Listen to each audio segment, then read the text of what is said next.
A few minutes later.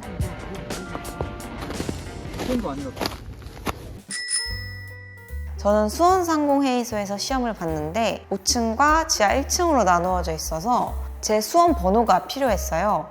제가 본 후기에는 책상에 본인 이름이 적혀 있어서 수험표가 필요 없다라는 후기를 본 적이 있는데 실제로 책상에 이름이 아니라 각자 고유 번호가 적혀 있어서 수험표에 있는 본인 수험 번호를 알아야지 본인 자리가 어딘지 확인을 할 수 있습니다. 수험표는 반드시 지참해야 되는 건 아닌데 사진을 찍어 가시거나 개인 수험 번호를 메모장에 적어 가셔서 시험장에서 본인의 자리 번호를 확인하셔야 합니다. 저는 시험 접수증만 가지고 갔는데 감독관님께 여쭤보니까 제 이름에 맞는 자리 번호를 안내해 주셨습니다.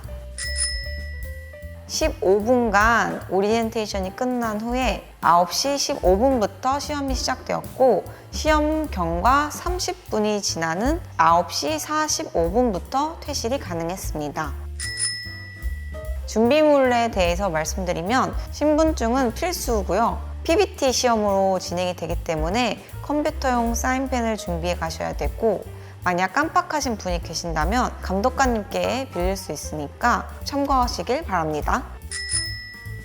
OMR 카드에 답을 작성해야 되기 때문에 수정 테이프를 사용해서 수정을 한 후 총 몇 문제를 수정했는지 어떤 문제를 수정했는지 그 번호를 적는 란이 따로 있습니다. 따라서 막판에 OMR 카드를 작성하면 조금 조급할 수 있으니까 시간 분배를 신경 써주시는 것이 좋겠습니다. PBT 시험의 경우 바로 답안을 확인할 수 없기 때문에 합격 결과를 한참 동안 기다려야 된다고 생각하실 수도 있는데요. 시험이 끝난 후에 그 수험표 뒷장에 답안을 적어서 나올 수 있어서 그 후에 사이트에 올라오는 가답안을 참고하셔서 가채점을 하시면 됩니다. 과목당 40점 이상 60점이 넘으시면 합격합니다.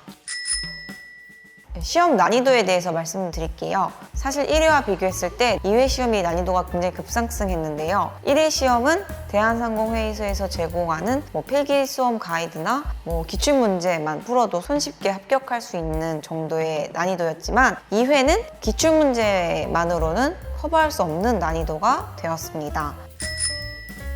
재무제표와 관련된 문제는 1차에서는 단순히 개념과 종류를 암기하는 것으로 충분했지만 2회차에서는 재무제표 중에서도 자본 변동표에 대한 상세한 이해가 요구되는 문제가 출제되었고 또한 채권과 관련된 문제에서도 종류와 그 세부 내용을 깊이 알고 있어야지 정답을 맞출 수 있었습니다.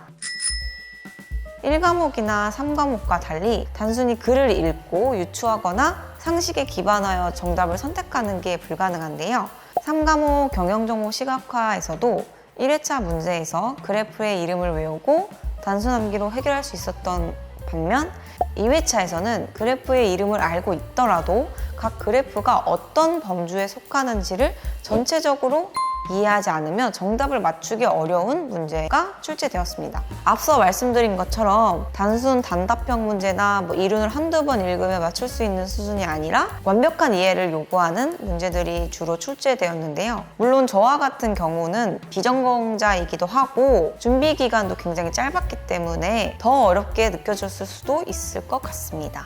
하지만 제가 단순 암기가 아니라 이해를 바탕으로 공부를 했다면 이렇게까지 헤매진 않았을 것 같아요. 사실 시험 직전에 저희 교재를 바탕으로 촬영된 온캠퍼스 강의 중에 기출문제 풀이 강의만 좀 듣고 갔었는데 강의를 들으면서 이해가 된 문제들이 있었거든요. 22번 문제를 보면 데이터의 종류에 대한 설명으로 적절하지 않은 것은 이걸 고르는 문제인데 저는 무작정 정형 데이터는 엑셀, SQL, 비정형 데이터는 XML 이렇게 단순 암기를 했는데 영어로 된 단어들이 워낙 많고 외워야 될 게 많으니까 너무 헷갈렸거든요. 근데 강의를 들으니까 확실히 이해가 됐습니다.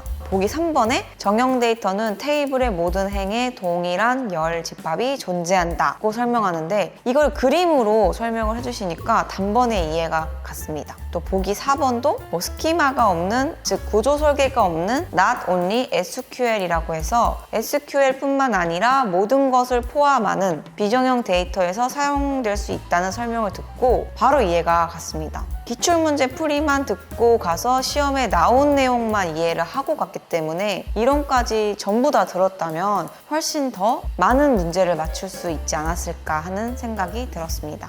많은 데이터를 효과적으로 도출하기 위해서 당연히 그에 대한 이론적 기반이 탄탄해야 한다고 생각하기 때문에 개인적으로 앞으로 이 정도의 난이도로 문제가 출제되지 않을까 하는 예상이 듭니다.